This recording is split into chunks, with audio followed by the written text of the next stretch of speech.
همیشه میدونستم یه چیز عجیبی تو رفتار مامانم هست، ولی هیچ موقع فکر نمیکردم همین چیزی رو از من پنهون کنه. همه چیز از یه بالا شروع شد که ماما همه جا با خودش میبرد. تو آشپزخونه، تو اتاق، پذیرایی و با بالش داری میره دستشویی؟ آره، مشکلیه؟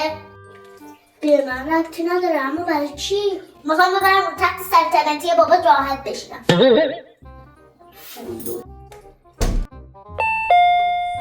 تا اینکه یه روز عمو مینا اومدن. کی بود؟ عمو مینا بودم ماما. خب برو در وا کن دیگه. ولی من به جای در باز کردن دنبال مامانم رفتم. آشفته در خانه